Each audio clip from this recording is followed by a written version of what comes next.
Hi, I'm Old Sneelock. Welcome to another episode of Old Sneelock's Workshop. Well, I'm having a little problem with the computer. The one that I have been doing the videos with had a little accident. There was some coffee spilled on the table and it got into the audio jack on the headphones, and now it won't put out sound. I'm probably going to have to take it into the shop, see if they can fix it. If not, then I'm going to be stuck doing videos with just the phone.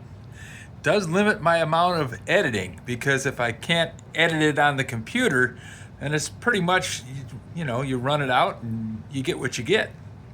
So I came down here thinking, okay, I've been doing a video series on the Black & Decker 7980 drill bit sharpener, and it's been kind of interesting. I've had 3 of them so far. I had 2. I fixed them up, got them going. I handed off one to my son and one to Louie, and it's been kind of interesting. Well, there was another one came up on the shelf, and I got that one. But before I did that, I actually found a Darex drill doctor.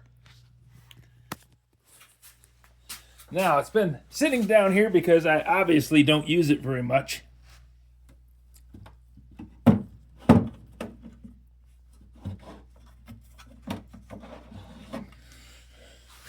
You can tell by the coating of dust on it.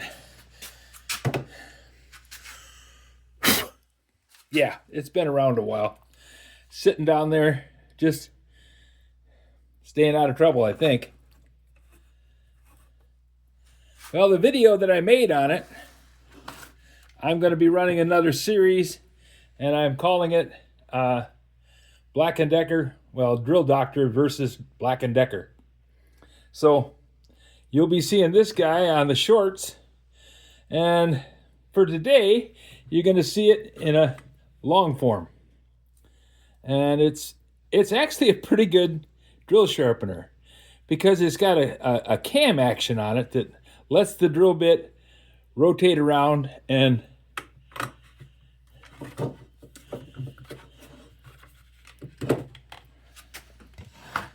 see what happens when you don't get to edit. Weird things.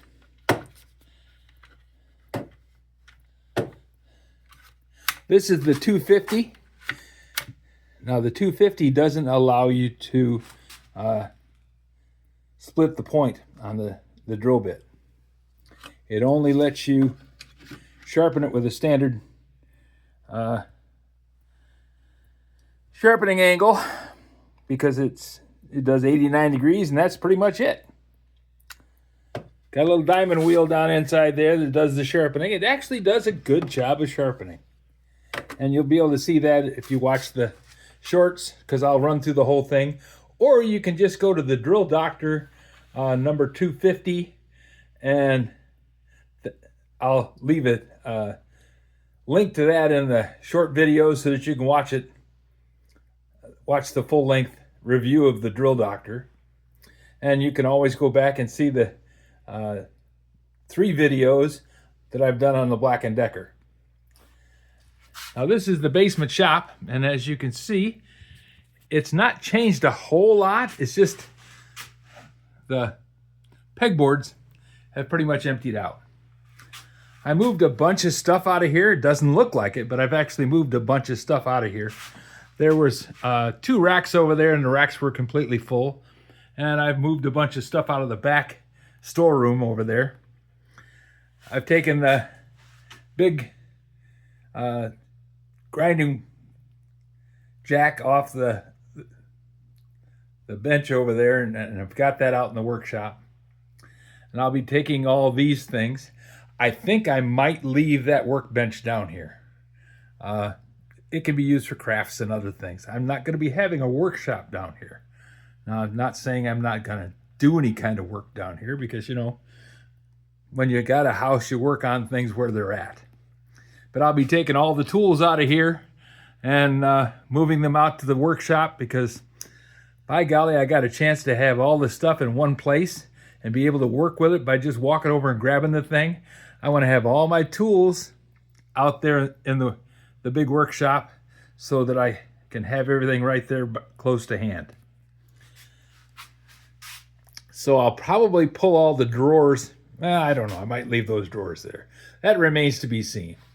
The gray set of drawers over there, they're definitely going out to the workshop, along with that gray cabinet. And I'll probably take the pegboard because I need to have that to separate some of the tools and have them up where I can use them. This bench here, that's going out to the workshop because I want to have the 2 lathes out there. But I'm really only going to have the 1 metal lathe on it, and I might cut it down and set the drill press inside of it. Be an interesting thing to do, and won't be something I get to right away, but it's a good solid bench, and I made it so that I can take it all apart. It's bolted together. It's not glued and nailed. It's bolted together. So that'll be kind of fun.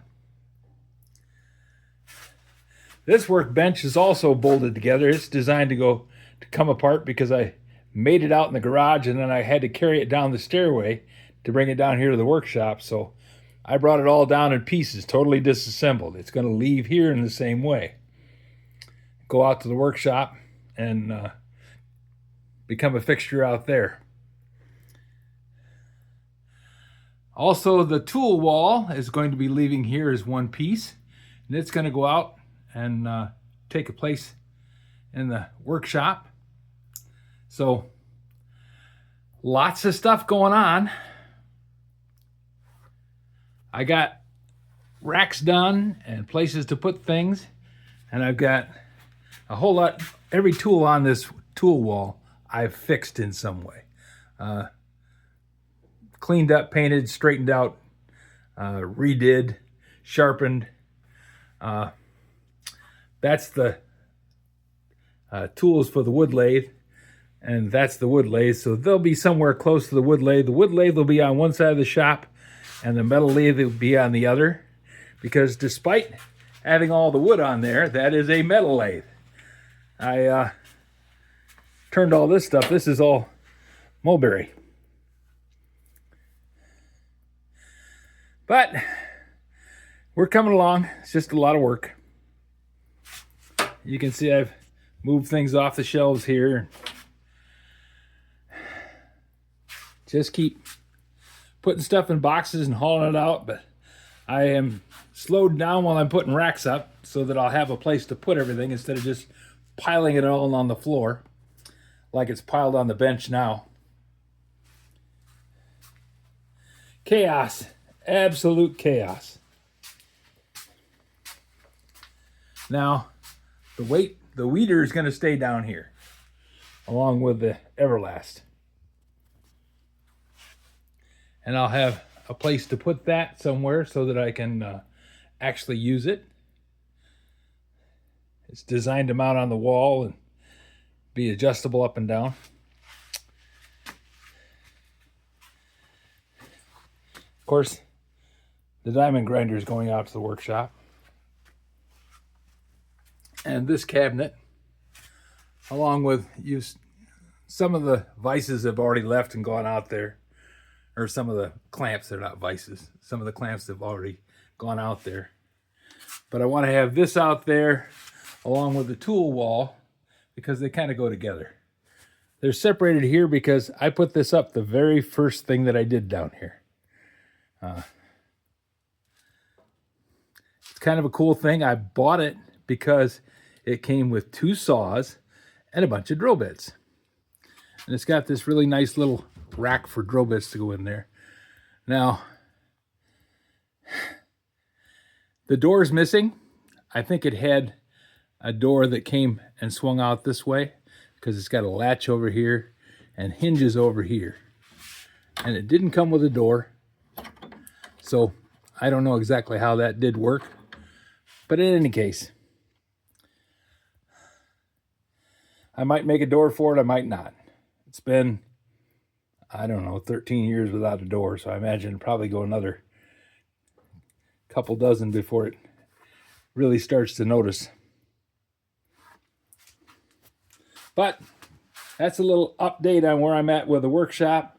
You've watched me moving things around and doing things, so it's not like it's a new situation.